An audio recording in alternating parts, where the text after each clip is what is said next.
Mr. Rodney Jones from Plymouth, Virginia, come over here. The line is still open. Have any questions you'd like to ask him about issues in the community? What's going on in the community? What's going on in the state capital? Issues about voting, registration. You can call him 850-478-6000. And good afternoon, sir. You are live and on the air. Hey, good afternoon, Pensacola. Hey, this is your man about town, Mr. Rodney Jones, coming at you live from Talk Back Radio. Hey, I got a guest in the studio with me today, man, and we are going to talk through some stuff, man. I want to sit down and I want to talk to him about, his positions, his feelings about particular things that are going on in the country. We do know this is an election season, right? I mean, a big election that's coming up in November. So I hope you're ready, ladies and gentlemen. I hope you're prepared to go out and vote. I hope you got your registrations already done. I hope your ID matches what's on your registration form. Hey, if you changed addresses, make sure you got the same address that's on your license or your identification on your voter registration form. Ladies and gentlemen, we don't want to get to the polls and find out that there's some misinformation, which is going to put you back, who knows. But, ladies and gentlemen, this is what I need. I need for you to make sure that you will certainly, ladies and gentlemen, get that done. So, ladies and gentlemen, I'm here now. I'm not going to introduce him. I want him to introduce himself, and I want him to just share a little bit about who he is and what he does, and we're gonna go from there. So, welcome to Talk Back. Welcome to Talk Back. Thank you. I'm Aaron Williams. I'm a retired Army major. My specialty in the Army was logistics. I did half my time as an enlisted soldier. I did human resources. Now I'm a political candidate. I'm running for county commissioner in Santa Rosa County, District 1, Pace. And happy to be on the show. Okay. And I'm ready to dive into any of these complex conversations that we can get to. Absolutely. Well, I didn't have him on here just because he's a political candidate over there in Santa Rosa. I got him on because, one, he's my fraternity brother, Omega Psi Phi Fraternity Incorporated. He's my fraternity brother, and we've had several conversations. We had an opportunity to talk about what's going on in this country, what's going on in our community, and I like some of his answers, man. And I really want to have this conversation. We want to take a deep dive into these conversations, and questions. Some of them are questions that many people are afraid to ask. Like, for instance, a question that he posed to me is in regards to the LGBTQ plus community, and how is that relationship between the Black community, the LGBTQ plus community, and what is the benefit in that relationship, if there is a benefit? I know that's something that many of us don't want to dive into because we're in this cancel culture, if you will, cancel culture that if you say anything that that may be offensive to someone, you probably are going to get canceled.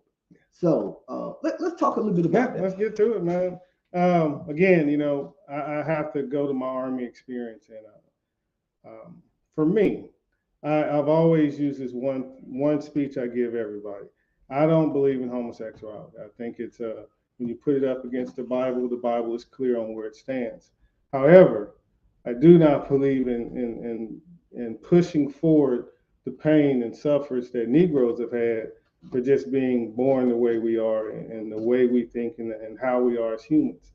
And so I don't push on the hate or discrimination toward any other human based on that real history, because I know what it feels like because I'm a part of a people group that's been treated that way. Now, I don't think homosexuality should be in our communities because it's against what the Word of God says. We need more of what the Word of God says in our community. But at the same time, I do not think for those individuals that choose that way of life, that's their choice.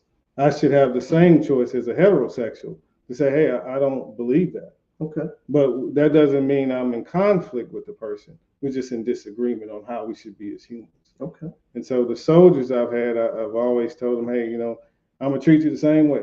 Mm-hmm. I ain't gonna treat you no different. If you don't perform, you just didn't perform. It won't be because of whatever your sexual preference is. It'll be because you just didn't perform. Okay.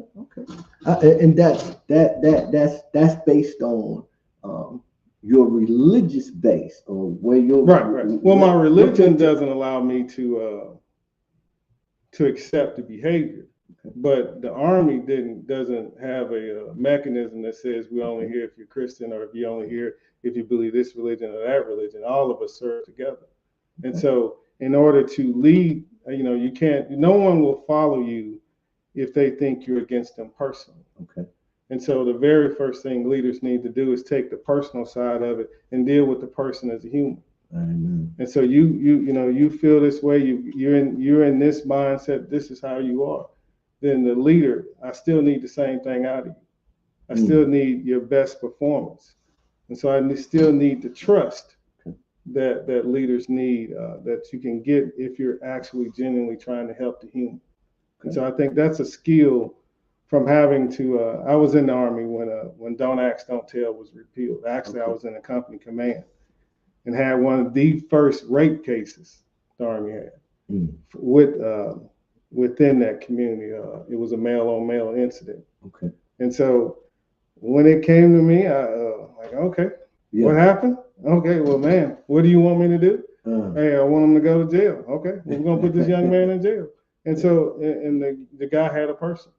Okay. And so I treated that dude, even though he was in a homosexual relationship, with the same dignity and respect that I treated any other soldier's wife. So it doesn't matter, I can disagree with what your lifestyle, but it doesn't make me have to treat you immoral. That's because I should be a beacon of light of what God is, God's peace. Absolutely. So when you see me, I should be able to make peace with you. Absolutely. Now in the Black community, when we think about the Black community historically has taken a position when it comes to homosexuality. It really, in the Black community, it was taboo. Something that was always kind of hidden in the Black community. I ain't saying it wasn't there, but it was kind of hidden. It wasn't talked about much. But now you see in these contemporary times, there's more flamboyance. It's out there now. Everybody's out of the closet and doing their thing.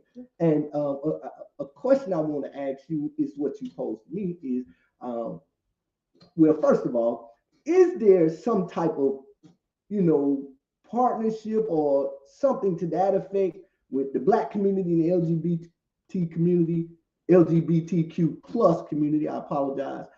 And if so, what is the impact of that particular policy when you're talking about that community and the Black community? Because I know some people kind of compare the trajectory of both communities, whereas they face discrimination, Blacks face discrimination. How do you feel?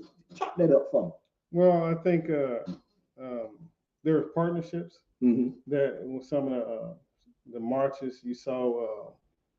A partnership between the LGBTQ plus community and Blacks coming together to bring awareness. Okay. And I think Blacks have partnered with a lot of different groups, and sometimes to our detriment, to where the group we partner with moves forward, but we still stay in the same position. And I think it's okay, if I was talking to some other guys, and everyone should be okay with saying, hey, my people have had enough. We've and I'm not speaking on separatist thing. I'm just saying we need to sometimes refocus on our own communities. Okay. We need to take a look at all these outlying partners that we've had and just see what's the fruit of the labor. Did we benefit as a culture by partnering with these people or partnering with those people? And actually we have enough time and we have the brain power. Wow. It's not like we're coming off plantations anymore. It's not like we've been through a whole lot to where we can read, and so we can do our own self-analysis about how our communities are and what they actually need. We don't have to go looking at other cultures. And we have enough of us that have been out and been in mixed cultures and learned how to build teams, build communities, and say, hey, here's some of the things that we're not doing properly as a community. And let's just address them for what they are, not try to, put too many labels on where it was cost of this or cost of that. It doesn't matter how we got here. We're here. Let's pick it up. Let's move forward. Let's figure out how to fix the situation for us, by us. Absolutely. You think we're afraid to step out on our own as a community and not say, okay, if we partner with them, maybe we'll get a little more. You trying to get it going? Maybe we'll get a little more. You trying to partner get it with them, or if we partner with them, maybe we'll get a little more. Instead of saying, hey, how about we just collaborate amongst ourselves and maybe we can move the needle. Maybe. I think we're a very special people. Yeah. And I think we have a lot of capability that's not being leveraged. And I think if we look at our country that we're a part of, if the country itself is going to go through a spell, it's going to go through turmoil just like every other country in human history. We need to start looking at strategically how do we put our community in a position to help the overall picture. Absolutely. And let that become maybe some of our greater focus at how are we viewed? Because if you look at, globally, people view us as Americans. Yeah. But within America, how are we viewed? And we can't go into this whole delusion that there is not a difference. There is a difference. There's white people, black people, Hispanic people, Asian people, all these other different people groups. Yeah. So within those people groups, across the board, from the 10,000 foot level, how are we viewed as a people? Okay. And we should look at that and say, is that the view that we want? Yeah. Is that how we want to be perceived? When we're walking down the street, someone sees one of us. What do you want them to think first? Wow. Am I going to be accosted, or here comes peace? If I need help, here comes one of them. Let me ask this one for help. They're known for knowledge. They're known for wisdom. Yeah. They're known for giving, not taking. Yeah. So maybe that's a fantasy in my mind, but if I can do it from where I started, I think we all can do it. You can, but at the same time, I think it's a different mindset, because if we look, let's shift gears a little bit. Okay. And we look at this contemporary time right here in Pensacola. We've had multiple homicides over the last couple of weeks. In fact, a few weeks back, we had a 15-year-old in our community commit suicide. And then here we are a week ago or 2 weeks ago now, we've had a couple individuals commit homicide or attempt to commit homicide. And then I just seen this week earlier on the news where they gave a teenager a life sentence and about to get ready to sentence his co-defendant for shooting in a dwelling. So how do we change that narrative when we got all of this behavior? Now, I heard what you said. We rather, am I going to get accosted, or I can seek knowledge? How do we kind of change that narrative in our community and move us to a place where, no, we don't need the LGBTQ plus community to move the needle for us. No, we don't need to partner with this community to move the needle for us. But how do we move the needle ourselves? That is a good question. Yeah. I think it starts with, one, how are we structured within ourselves? Yeah. How are our community structured? What is the single circulating thing? And for a lot of us for a long time has been the church. Uh-huh. And so maybe if we get back into some of the godly principles and start teaching those things to our children and restoring our family dynamic, that's where it starts. I like that. It starts at, man and woman raising their children together. I come from the new traditional American marriage. I was once divorced and got remarried, and we blended our family, which is a very difficult thing to do. Yeah. Especially we had really old kids. So, but it still didn't take away from the task that needed to happen. We needed to train our children so they can become functional adults.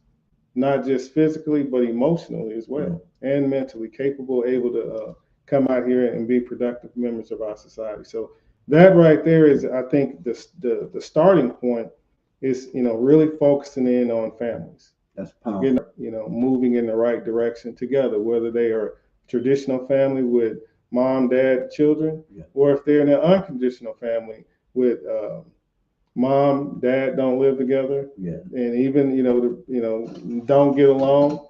Once we start making, once you have that kid, we all have to realize that we're now adults.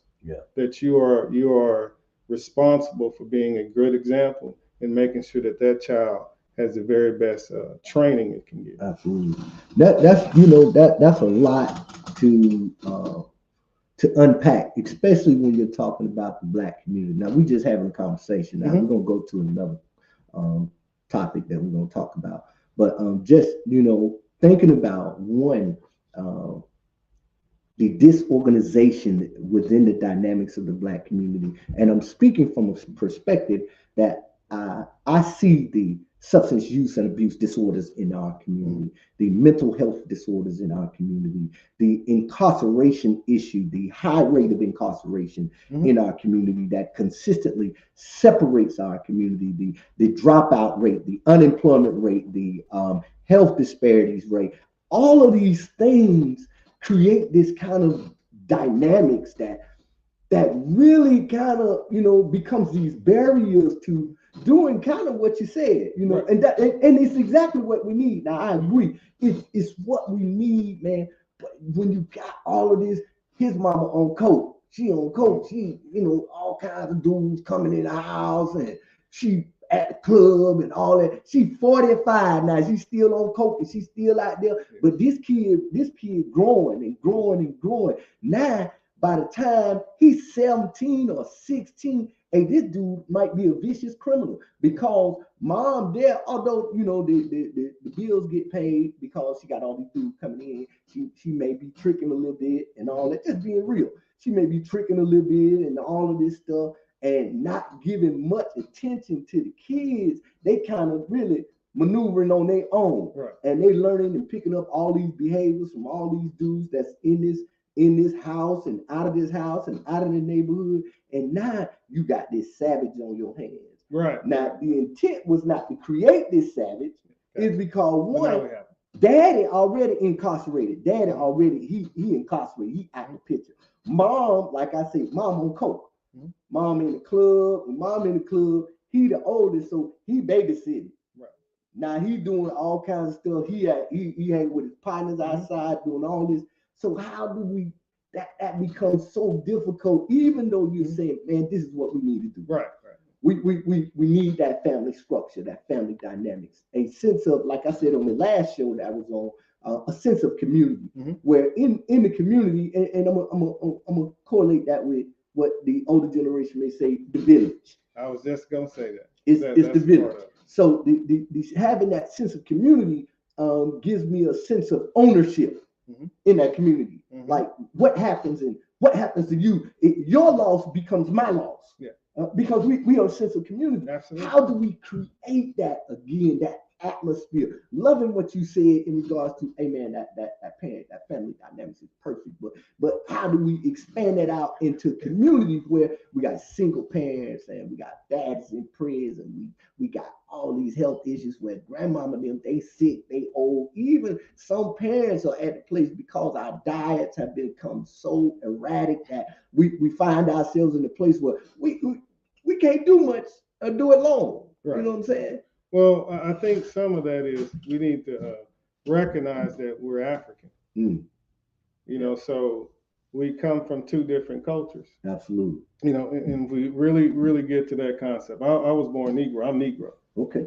And so I understand where I come from. And so if you trace my roots all the way back to Africa, Africa had a system.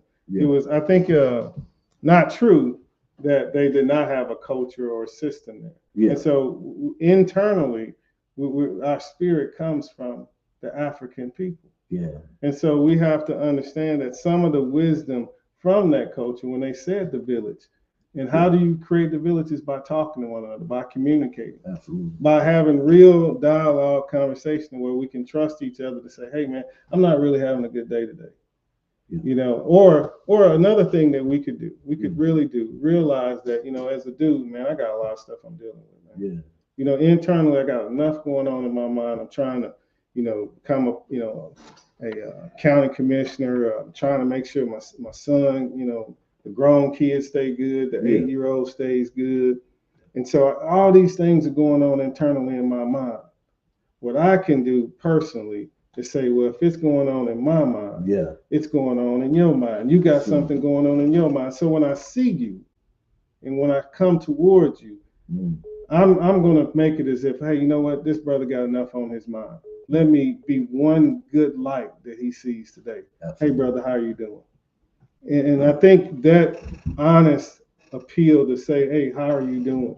If we could just start being cordial to one another, because we haven't, you know, we've survived a very long time. Yeah, we have. If you go back in our history, the Negro has been on this planet a very long time. Yeah. So we've been able to somehow figure out how to get to where we can get along. Absolutely. And so it's within us to get along with one another. Okay. And so I think if we just start greeting each other in love and peace, that would be a start to making it where we can have community. That's beautiful, man. That's what we want to do that, man. We want to. I know there are a lot of people in our community who don't like the direction our community is going in now. Even though, you know, this is something I say a lot now, man.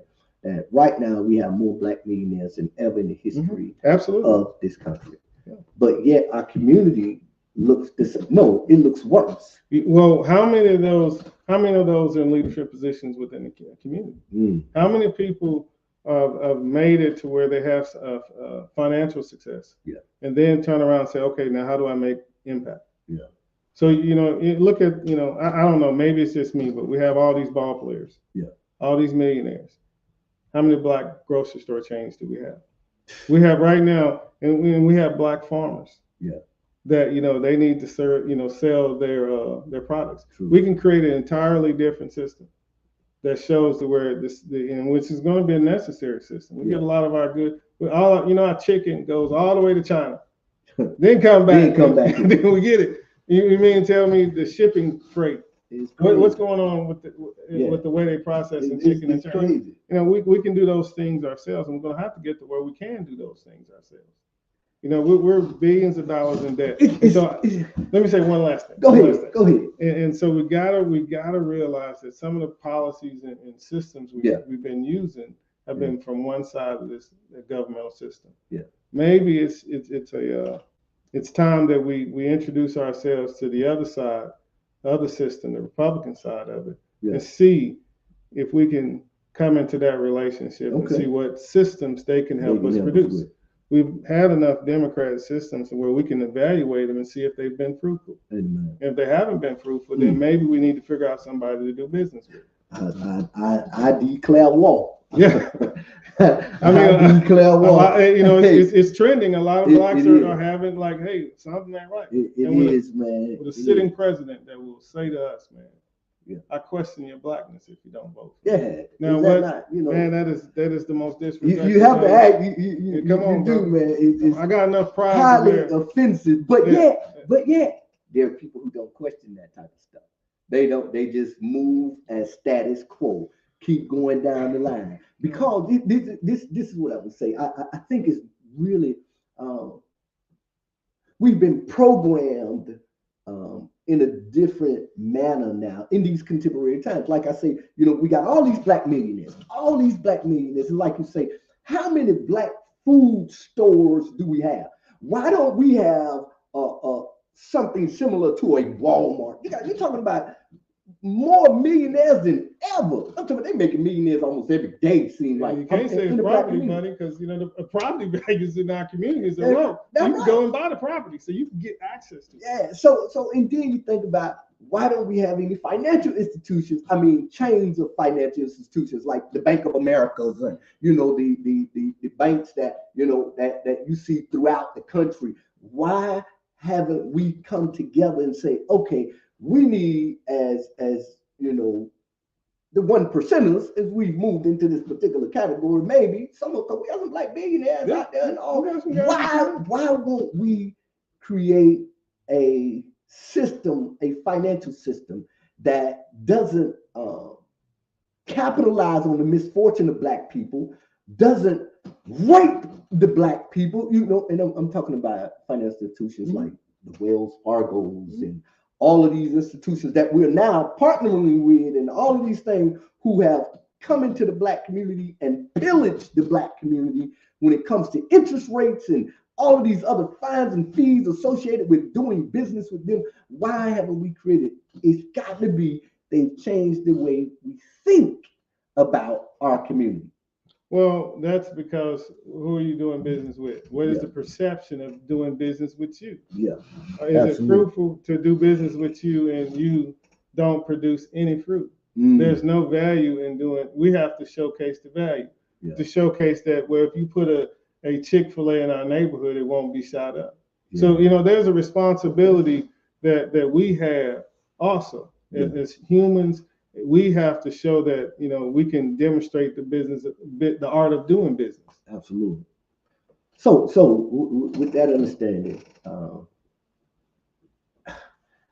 I'm just what I'm thinking about is how we've navigated from a time when we had community. We had community where we thought about financial institutions. We thought about, you know, black banks, if you will, and all of these things, black grocery stores and all that. When that was once a common thing in the black community. A lot of people, you know, we are so remiss from that particular time that many of them don't even remember, hey man, if we look at our history, those were common things in the black community. And now we're so far removed from that particular place. You have to ask yourself, how can we get back? We're about out of time too, but we're gonna continue on the podcast. Yes, sir. Yes, sir. Let's check the caller. Go ahead, caller. How you guys doing out there? Doing good. I was just calling in. I would like to thank you for that Valentine post, and say hey to yes, and also let the community know that we are doing a food giveaway on Friday at 9 o'clock at 2112 West Young Street. So if you know anybody out there that needs any food, needing help with anything, just let them know that we're giving away food. We have 10,000 pounds of food that we're giving away. Also, I would like to let them know what we're doing over here at NWB Hoops with the children from 12 to 18. If you have any children that are dealing with any type of mental health issues, we have certified mental health specialists that can help with their youth. And if you need any help, send them to 2112 West Young Street. Thank you. Oh, thank you so much, caller. We really appreciate you interjecting and sharing that with us. We do at 2112 West Young Street, Friday, ladies and gentlemen, Friday, starting at 9 a.m. There will be a food giveaway. So if you need something, I mean, even if you don't need something, maybe you got a family member or a friend who needs something. Hey, tell them to come out, man. Tell them to come by and pick up a box, get them some food, man, so that, you know, you can make somebody else's day, as well as all of the services that are going down here at NWB Hoops at 2112 West Young Street. We have a program that specifically speaks to our youth. We're trying to redirect them. We're trying to give them some information, some education, some training, as well as some counseling that can move the needle in a different direction for that young person that you might have in your home. And you may think that child or that young person is moving in the wrong direction. Hey, all of these services are free. We have a licensed mental health counselor here. We have a certified anger management specialist here. We have persons trained in EMDR. That's a trauma-informed care. We also have individuals trained in emotional intelligence, so kids can understand why they act, why they feel, and then react in a particular way in association with their emotions, as well as a workability component that gives a somewhat of an incentive. We're able to take them out shopping and buy new clothes, shoes, and things like that will help them increase or at least boost their self-esteem. You know, they say clothes make the man or the woman. So we want to give them a different image of themselves. So thank you, caller. I really appreciate your you calling in. You're welcome. You're welcome. All right. So back before we go, we're about to get out of here. We're at the end of the road, but we're gonna have our guests sit in for a minute as we continue to move forward. But hey, Pensacola Coalition, man, about time, Mr. Rodney Jones, man. I want to thank you for tuning in to our live broadcast at WRNE Choice 106.9 FM. That's the greater Pensacola radio station that's communicating to all of our people out here in this community. Y'all come on, y'all call Mr. Hill, y'all sponsor some ads and all of these things, man, to be a blessing to him as he is a blessing to us and our community. And we're gonna get some people over here to spend some money with our our leader, the individual who helps many agencies out here push their agenda. So hey man, this is your boy, Mr. Rodney Jones. Aaron Williams. Hey, I want to say God bless you and I love you. I'll see you guys next week. Hey, but we still here live, ladies and gentlemen. We're still live on the podcast. We're doing a live show, doing 2 live shows at the same time. But we definitely want to get into this stuff, man, a little bit deeper. Where I got a couple other questions I want to talk about, man. You know, because we got time. We rolling. So we talked about what Biden said when he was becoming or trying to become president. Right. Said if you don't vote for me, I question your blackness. I question your blackness. Wow. That's like, oh my God, what is he talking about? Yeah, that's pretty bold. That's pretty bold. So let's ask ourselves this question, as you posed. Has the last 4 years been good for black folks? That's a good. Has the last 4 years been good for black folks? I mean, that I want to know if it's been good for black folks. And if it is, what are the things that's been good? Yeah, that's what I would like to know. Yeah. Has the last 4 years of Joe Biden been good for black folks? I mean, we want to know that, man. A lot of people find themselves at the same place. In fact, some people find themselves at a worse place than they were. But I know they continue to perpetuate this idea that he is good for America. Now, I'm not saying the opposite is good for America. What I'm saying is I want to take a perspective now. Yeah. I want to see. Yeah. I want to see for myself. I want to know for myself. So what I want to do is I want to look at some of the policies that Joe Biden has pushed on him and Kamala Harris, some of the things that they have actually done that are beneficial. And listen to me, ladies and gentlemen, we all live in silos. Yeah. I know people tend to want to think that they don't because we look from a perspective of our ethnicity. All of us are separate in that particular category, if nothing else. And we'll look from that perspective and we'll ask the question, how has it impacted the black community? How has it changed the trajectory of the black community? Were there any laws implemented that were? I'm saying I understand being beneficial holistically to the country, but have anything been done? Look at the mass incarceration rate of black men and women. And I say the mass incarceration rate of black men and women. How has anything been done to address that? See, because there isn't a mass incarceration of white people. When we look at the demographics, and people might argue that, well, you got more white people in prison than black people. Yeah, but we have a smaller population. We have a much, what do we make up, 13% of this country? We have a small population. When you look at the numbers, statistically, you have to conclude that it has been a mass incarceration of blacks. Right. So is anything been done to change that dynamic? What about this felony clause that's on the book when it comes to individuals who've been arrested, who've gotten felonies and all of these things and come back to free world society, doing the right thing and still can't get a job? Anything been done to remove this type of stuff off of the book? So, I thought President Trump, when he was in office, enacted some legislation that changed the laws on the books to where the felonies had a pathway back into citizenship. Yeah. Now, that may have been a myth because I've talked to enough convicted felons to tell me that that's not true. That something else happened along the way afterwards that since Biden been back in office. That's the report I get back, and I probably So fact check what a has little bit more. happened here in the state of Florida? There was an amendment pushed forward, Amendment 4, and Amendment 4 specifically addressed the voting rights of formerly convicted felons, or returning citizens, as we call them.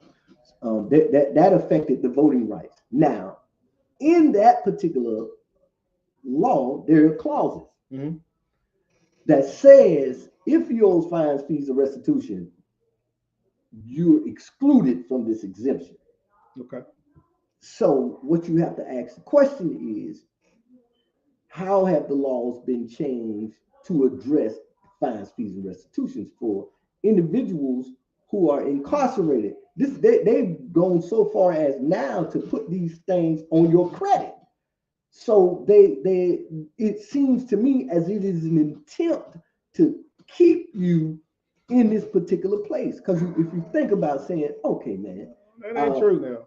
I don't agree with that. Well, I don't agree with that. Now, if you commit a crime, okay, this is what I believe. Okay. If you commit a crime and you're convicted of that crime, unfortunately or fortunately, if you are convicted of a crime and you did the crime, and there's no question, because there are wrongful convictions, and I don't want to put this out like I'm talking about people who were wrongly convicted. I'm not saying that. Yeah. A person that knows that they did the crime, and just say it's something, a larceny or something, and so they get out of jail and they have a fine on them. There should be a pathway for that person to go get a job, and then be able to pay that fine off in a time fashion, and then afterwards, that person should be able to be reinstated into the American voting population. I agree. So, I agree. but and if you're one of these people that get out and say, "Hey, I'm not going to pay my fines,"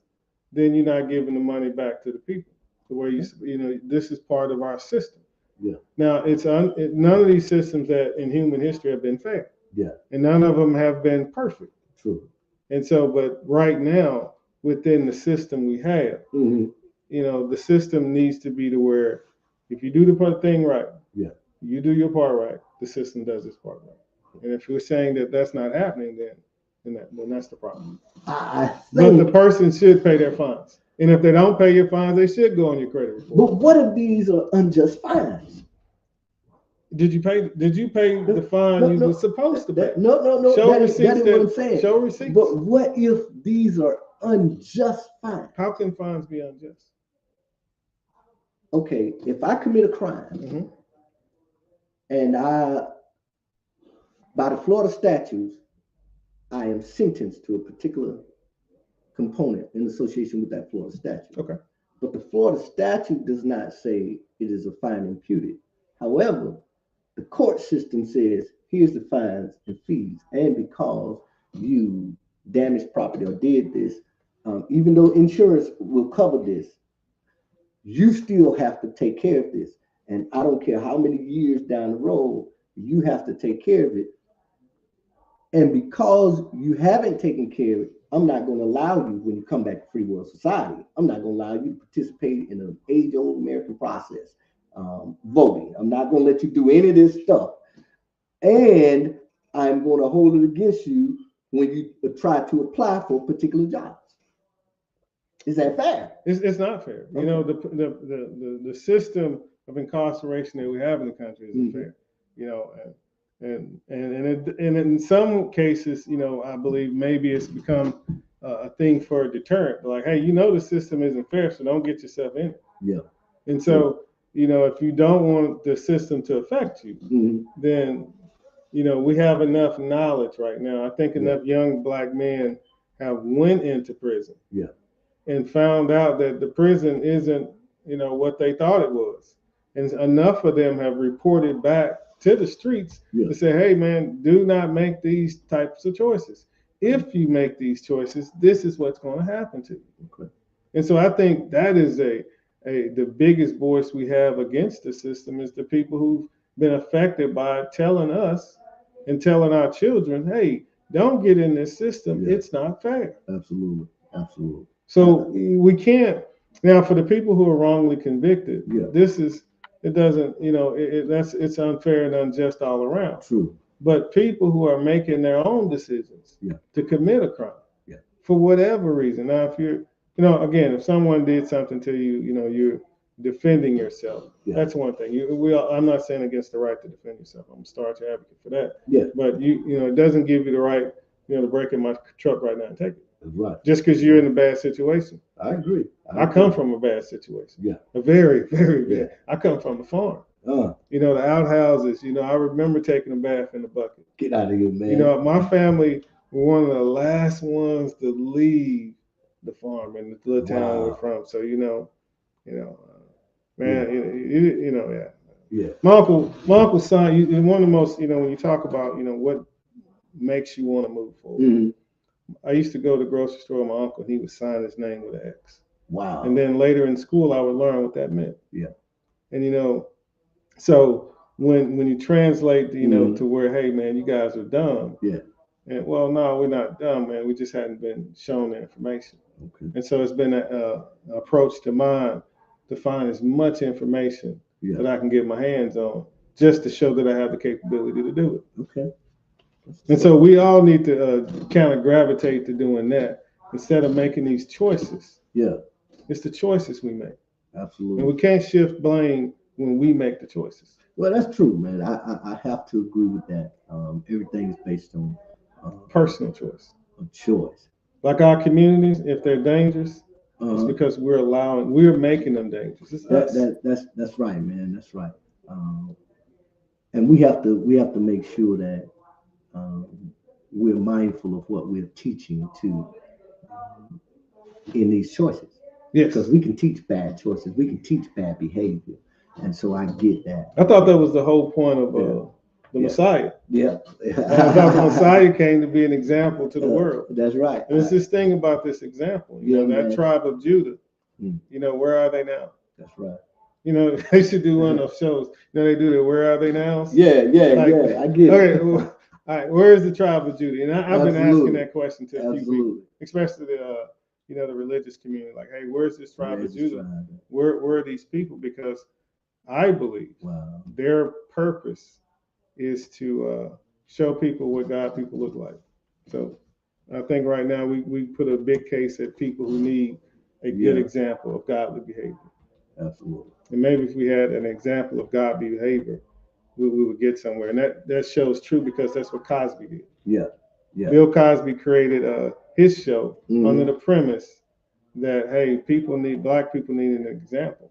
Yeah. And then he did a different world because we needed the spark to what college campus life was like. Mm. So it wouldn't be this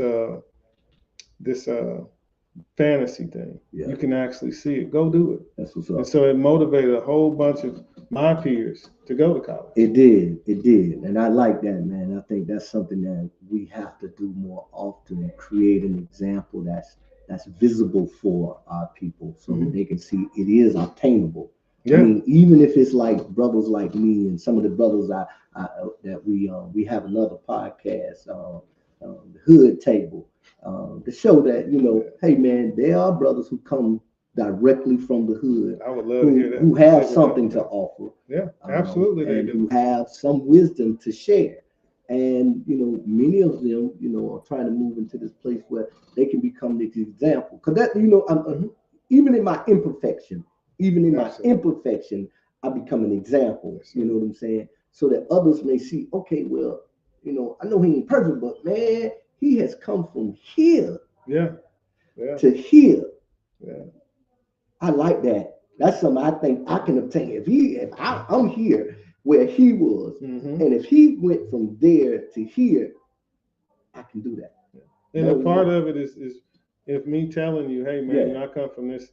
For me, Yeah. education was important. Here's why it was important. Absolutely. Don't waste the time on not getting your education. Yeah. So a younger person that feels connection to me will listen to that Mhm. advice and skip the bad parts of what Yeah. I went through and True. just do the good parts. And I think when we At make least it a that's the point, hope. yeah, it's the hope. But it's a and I come from them people, man. Yeah, I remember I was really good in my town at football. And yeah. I can remember walking the streets, man, and then I grew up with the guns wasn't there. We not country boys. If you ran your mouth, you had to deal with it with your hands. Yeah. If you didn't know how to use your hands, you might want to keep your mouth closed. And so we didn't have all the shootings, and for the first 18 years of my life, I think one black person was killed by another black person in the town. Wow. But now there was a whole bunch of hand checkings. Yeah. To where you run it, we're gonna get to you. There it is. You had the fight, you had the fist fight, and you can when you get your tail whooped a few times, Yeah. you learn. You learn a little better. Hey, hold You on, learn a little better. I can't whoop everybody. You learn a I little can't better. be running up on everybody. So I gotta learn to be cool with a few people. Absolutely. And if you practice being cool with a few people, Absolutely. and so maybe that's a thing that we should look at within our community. That let's put some of these guns away. Yeah, man. And maybe it's okay to have conversations. True.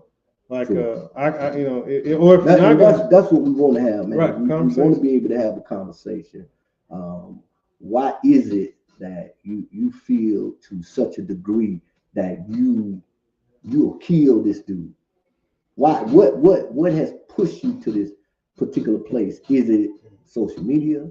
Is it the fear of being looked at differently? That you are not a man, you are less than a man? Is it the music? Is it the music? Is it the culture? What is it that causes our people to want to harm us to such a degree? And not that people talk, man, but white people kill more white people than black people kill black people. That's statistically because they have a larger population. You got to look from that perspective. I mean, yeah. Yeah, you got to look from that perspective. But the crimes that we're committing within the dynamics of our community, many of them are so senseless crimes. Mm-hmm. You have to understand there is an origin. We look at systematic racism and biases, and we look at densely populated areas with particular ethnic groups, black people. We look at all of that. So the likelihood, if I'm in a densely populated area, nothing but blacks, what is the likelihood of me committing a crime against a black? It goes up. Statistically, it goes up. It doesn't have a choice but to go up. That's right. That is the point. It has no choice but to go up. So some of this stuff is systematic racism. We can move all the way back to where we were redlined. Hold up, man. Listen to me now. They created particular geographic locations that they were put in. Mm-hmm. They came out and they said that this is what we'll do. We'll create this particular geographic area, and through our studies and all that, this will be a scientific project. We're going to do this. We're going to put them in there. We're going to see how they conduct. Now, there was an experiment done with rats. Mm-hmm. Where you can get this mindset. Mm-hmm. Many of the people who find themselves in this particular geographic location, a great majority of them, not all of them, mm-hmm. a great majority of them find themselves doing the same thing that the other negative individuals do. I don't know why they gravitated more to that versus what the good that people would do. But sometimes you find that happens. Sometimes it could be just the survival of the fittest. Mm-hmm. I have to be like this because it's so many of them who are like that. And if I don't become like that, I won't survive. Mm. That's survive to do what? What are you surviving to do? Just the day. When you are in a volatile neighborhood, man, you have to be volatile sometimes just to survive the day. So, without being robbed, without being beat, without being shot, without being taken advantage of. The measure of your violence is not violence from you, it's violence from a piece of equipment that you have. It's not you.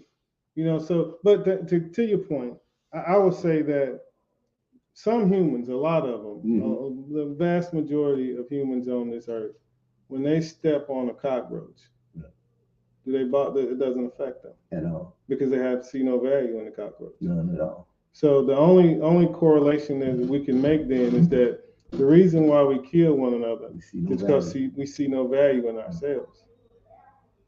So if we actually did the actual thought, because sometimes I'm empty on the inside. Yeah. There ain't nothing in there. Mm-hmm. I see nothing in that. So one of the things I had to do was learn to see me through my son's eyes. So my grown son told me this, man, broke me down to tears. I'm glad he told me over the telephone. Yeah. He said, Dad, you one of them dudes, man. Yeah. He said, man, you are really, really, really one of them dudes we all need to be like. And for me, that's Malcolm. Yeah. But so we don't know, we got to find the value. And from that moment, he told me that, I realized I need to be careful about what I say about me. I need to be careful about how I feel about me. Yeah. If I don't have the juice to see the value in me, let me value me through someone I was doing the very best I can to make sure he had the right impact. Wow. And so our children should be, the next generations should be reminders of how well we can do. Wow. How much more we can do. Well, we got a lot of work to do to perpetuate that idea. Yeah. It starts. I don't mind doing the work. It starts. Once you said to me that we are in a me generation. Yeah. Well, if me, I am consistently and always working on me internally. Absolutely. Just think, hey, I can't help but sometimes offend people because I talk too much. Yeah. But when I do offend people, I can genuinely go to them and apologize and seek forgiveness. That's what's and then allow them to forgive me and then move forward with in peace with no animosity. How do we teach that? How do we teach that right there? That what you just said, which is profound. It's a system. How do you teach it? It's in the Bible. Okay. It's in the first portions of the Bible, the pieces that we don't some Christians don't really practice. Yeah. And it's not a knock on Christianity or anyone's faith. I am not here to attack those things. I'm just simply saying the laws of the Torah, when you try to apply yourself and you try to live by it, when you actually every day you go through it, you go through Lamentations, you really try to abide by that system, it makes you internally different. Then you have some of us that don't believe in the biblical systems. Well, okay, then go to the 42 laws of Miyat. Yeah. Go look at the pyramids. Yeah. Go through their system, learn the stories of Thoth, and then apply that very difficult system, internal system to your life. That's the problem. We have to find codes of conduct. Yeah. And that's what we need. The Bible is a code of conduct. True. If you conduct yourself by that code, which is really, when I came up, it's really a street code. Hey man, don't be messed up toward me, bro. I ain't been messed up toward you. Treat me the way I want, you want to be treated, bro. Mm-hmm. So if we could just start there. Yeah. Treat me the way I treat me the way you want to be treated. Be the change that you want to see. Wow. Do you want to, is that enough for you to kill me? Yeah. It don't make it enough. It don't. I'm sorry for hitting you. It's all right. So we that's the example. If we can make it where our brothers and sisters can see that and see value in that and see that right there creates an environment that people feel safe in. People feeling safe is what make money. That's how you make money. Why do you think all these Starbucks are in neighborhoods? They're in neighborhoods that people want to go frequent because they feel safe. Yeah. And so that's where you get money coming into your neighborhood. We make some of the best food on planet Earth. We can make anything taste good. Yeah, we can. So why we used to have lines out of our neighborhood bringing money into our neighborhood. It's tough. It's tough, man. If we don't create the right environment, we won't be able to make money. True. At the end of the day, if you want to know why economic development is not happening within our communities, it's because no one can protect their investment there. Wow. What insurance company right now look at the law? It's a different conversation. Yeah. But the lawlessness is not there. We can't have that within our community. No one's forcing you to be lawless. That's true. It's a choice. Wow. Ladies and gentlemen, we had a lot to unpack. We got some more stuff coming to you, though, ladies and gentlemen. We're coming to the end of our road. We got other things to do today, but man, we're going to have Brother Aaron back, and he's going to unpack some more of these questions that I have for him that he's actually prepared. So I mean, they are on point questions that we need to unpack. Yeah. We need to understand why are so many blacks leaving the Democratic Party, or at least why are so many blacks questioning their position as a Democrat? I myself have found myself in that particular place. I'm questioning my position as a Democrat.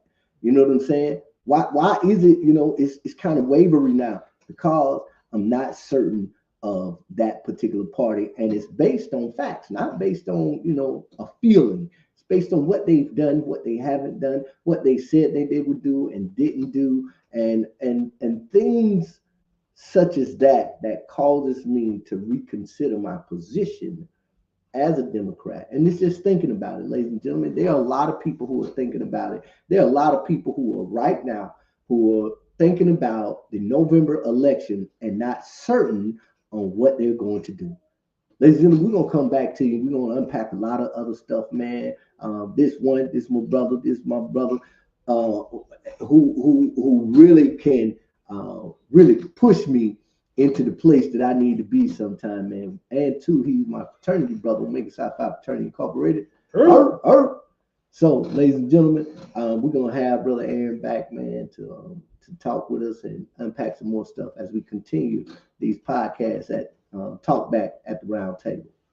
All right, appreciate it. Thanks for your time, brother. I appreciate you, bro. Peace.